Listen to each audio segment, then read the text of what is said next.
The old saying is, he who pays the piper calls the tune. That's pretty much what it's all about.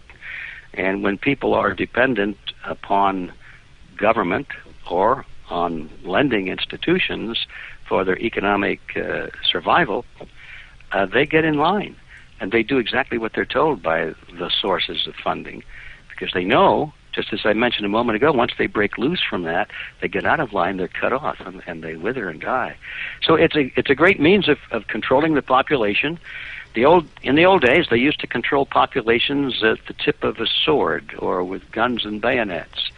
But that's pretty passé nowadays. They still use that when necessary.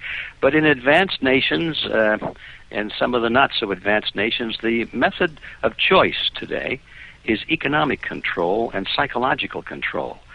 Control the purse strings, control the food supply, control who gets a nice place to live, control who gets the coupons so that they can have good food and clothing, control who gets the jobs, and you control the people. And then you add on top of that, control the news sources and the educational system, which tells them what to think. Those people have no chance at all. Yeah. And based on where things stand today, how close would you say we are now to some kind of currency collapse? And do you think we'll see hyperinflation in the U.S.? Well, it's easy for me to say that we're going to see hyperinflation in the U.S. because that, in my view, is totally inevitable because of the system we have. There's only one trick that our political and economic leaders have, and that's to expand the money supply, to create money out of nothing. Quantitative easing, as Mr. Bernanke calls it. That's the only trick they know. So that's what they're going to do. I mentioned before, just lay that ruler along the dots and project it into the future, and that's where that ruler points. More and more and more money created out of nothing, and that inevitably leads to hyperinflation and destruction of the purchasing power of the dollar. It's clear to see where we're headed. It's not so clear as to how long it will take before everything falls apart. That's difficult to judge. All I can say is that my gut feeling is that it's very, very close. Although I have to admit that I thought it would have happened long ago. It's always amazing to me how long they can keep that bubble expanding. Yeah. Who knows? It might go on for a couple of years yet. But in my view, I think we're very, very close. And I think it also is in the view of these economic planners that that's true, because they're working very hard now to get us transitioned into an international or regional currency and out of the dollar. I think they want to dump the dollar before it collapses and get us moved into an amero, which would be the kind of a monetary unit for the United States, Mexico, and Canada for the North American Union, or into some kind of a true international currency for all nations. I don't know which way it's going to go. I've always felt that they're probably going to try and transition us into the North American currency first, and then maybe 4 or 5 years down the line, get rid of that and merge into a true international currency. Either way, we're going to see massive inflation because none of those currencies will have anything behind them. They'll all be fiat money. They'll all be the same pretty much as the U.S. dollar. So how then do we financially survive this unwinding of our current fiat currency system into something else? What do we do? Well, there's a short-term and a long-term solution, and I hesitate to even use the word solution when I talk about short-term, because it's not really. It's like a hedge, or it's like something we can do to avoid catastrophe in the short run, but doesn't really solve the problem. And then I'm talking about, of course, getting out of dollars. If we know that dollars are losing their value every minute that we speak, the U.S. dollar is losing value just a little bit around the world and here at home, it's stupid to keep your whatever savings you have, whatever investments you have, it's stupid to keep them in dollars, isn't it? Yeah. So the question, well, where do you put them? Well, there's not much you can do. You could put them into real estate, of course, but even that has problems because I still think the real estate market is suffering from the bubble. I don't think the real estate bubble has completely gone back to where it should be yet. I still personally look for further contraction in the real estate market. So unless you had an awfully good purchase price on a piece of real estate, and unless you felt certain that you could afford to pay the taxes, otherwise you lose the property, all of those things, I wouldn't even recommend real estate. So what does that leave? Not very much. It leaves gold and silver, which has always historically been an excellent place to put your savings, not as an investment, but as insurance, just to keep your purchasing power from being lost. But even that has problems because now you have to worry about somebody stealing it. Personally, I wouldn't trust it with anybody else. I wouldn't put it in a bank vault. I wouldn't give it to some fund to manage and say, anytime you want it, just call us. Historically, those go belly up. And you say, well, I'm calling now, and then all you get is that, Yeah. You know? Yeah, that happens over and over again. So even gold and silver has its problems. There's no easy way out on that. But nevertheless, you can survive economically on the short term by having your assets in something of tangible nature. But now, in the long run, even that's not going to do any good because the nations of the world are going totalitarian. And the rulers do not want you to have gold or silver or real estate or anything else that gives you independence from their rule. They do not want you to have that. And so the time may come, if we don't recapture this system and turn it around, the time may come where they'll just pick out people that have wealth, and they'll come around, knock on the door, and say, hey, you, into the truck, and they'll get rid of you, gold or not, doesn't make any difference. This is a hard thing to face, but this has happened before in other countries, and I see no reason to think that the United States of America has been given a free pass on this sort of thing. Totalitarianism is the same the world over, and that's what we're headed for. So we have to recapture the system, and that's my message. Anybody that wants to really get serious about a solution, there's the magic word, a solution, that means we have to change the system. We can't just figure out how we can go along with it and maybe survive for a little bit. We must recapture and change the system.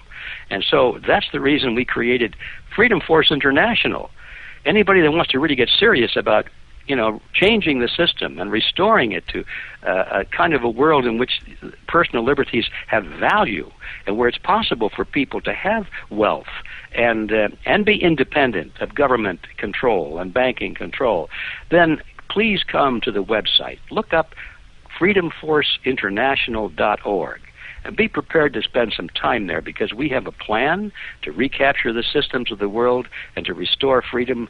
And anybody that wants to become a part of that plan, I think you'll find this is exactly what you've been looking for. A couple of more questions before I let you go, specifically on precious metals. Does the Federal Reserve, well, of course, I'm asking this as if I don't know. Of course, the Federal Reserve has an active interest in suppressing the price of gold and silver. My question to you is, how are they carrying out those wishes exactly? I wish you hadn't used the word exactly because from your understanding, because I know it's a pretty hard topic. It is a hard topic to know exactly how they do it because this is something that we know they do, but we also know they don't do it out in the open.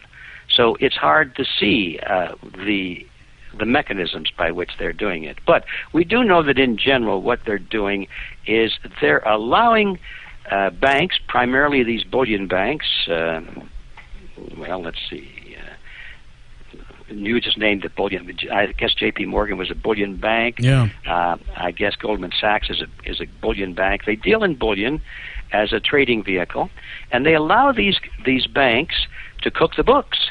That's the bottom line. They're allowed to sell gold that they don't have, as long as they don't have to take physical or make physical delivery on it. And so they have contracts out there for gold which they don't have. So when people start buying up gold, and that pushes the price of gold up, then these banks come along and they start selling gold on futures contracts and other kinds of derivatives. They sell gold into the market to push the price down, but the problem is they don't have the gold that they're selling.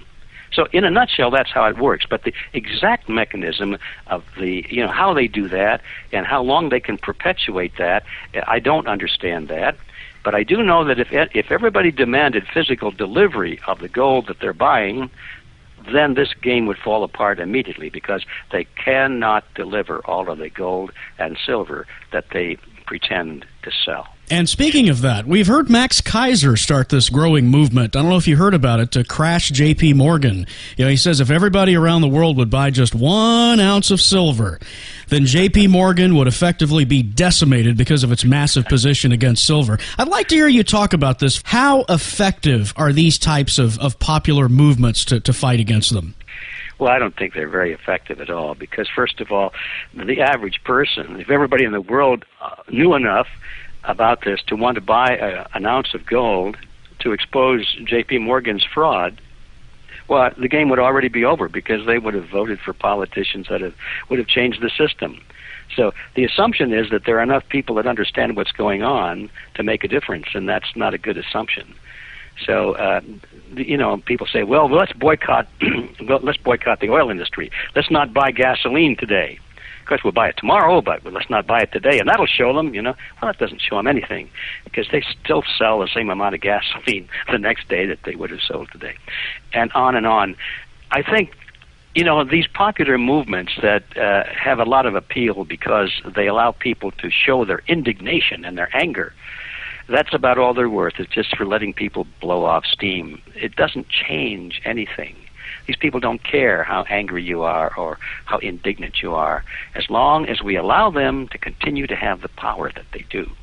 And so boycotting them for a day or 2 days, or saying I'm not going to buy this, or I'm going to go out and buy an ounce of silver and take delivery on it, by the way, that doesn't change anything. What we need to do is recapture and change the system. Simple as that. And as we prepare for a new year ahead, and as we watch all these amazing, historic events unfold with our economy and our financial system, what is the 1 or 2 or 3 things you would say every American needs to be working on right now in order to fully prepare for what's coming? Well, that's a good question. 1, 2, or 3 things. I'll just let my mind go into idle here and see what comes up. First thing, of course, is get out of debt. How many times have we heard that? And yet, how many people do it? When I say get out of debt, I mean get out of consumer debt. Going into debt for business reasons, or business reasons primarily, would be good. A little bit of investment leverage, I suppose, is good, although I don't personally advise using leverage for investment, but I could see somebody making a case for that. If they knew, for example, for certain, as I think we know, that gold and silver has no place to go but up in the months ahead, it certainly makes a little bit of sense to say, well, I don't mind going to the bank and borrowing at 5 or 6% per annum when I know that gold and silver on average is going to go up 10, 12% per annum. You could take that rationale and run with it. But when I'm talking about getting out of debt, I'm saying get out of consumer debt. The time has come to stop borrowing money for a new car. Stop borrowing money, unless, of course, you need that car to get to work, that sort of thing. But just to get the latest and greatest model, stop borrowing money to get a bigger television set, and all that sort of thing. This consumer mentality is what has pushed people into the poorhouse practically.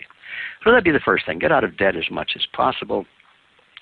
Secondly, I'd say get to be as independent as you can. Put some stuff away. Having gotten out of debt, now how about some savings, some tangible savings, not in terms of dollars, but in terms of gold or silver or food or what? I don't know. You've got a warehouse worth of new tires you want to invest in, something of tangible value. Pick something and put your money into it. So when the time comes when people are really in need of things, how about a couple of 100 cases of good, cheap wine? Things like that. You have to open your mind to think in terms of what people want and what would they be willing to barter for. I think it's a good idea to do that. Food, I say, is a very good thing. But most important of all, I would say what we need to do is to become better informed as to what's going on with our economy. We need to find out what is this thing called the Federal Reserve System.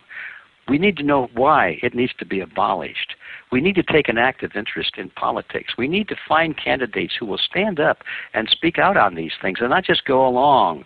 We've got to stop playing the Republican versus Democrat game, because we know now that doesn't make any difference. It's just the right wing versus the left wing of the same ugly bird called collectivism. That's right. So the educational aspect perhaps is the most important part of everything I've mentioned so far. And then finally, the fourth thing I've said before, become active. Just knowing about these things is not enough unless you do something about it. So I urge anybody that really wants to make a difference in the world then to come on into Freedom Force International, and together we can change this world.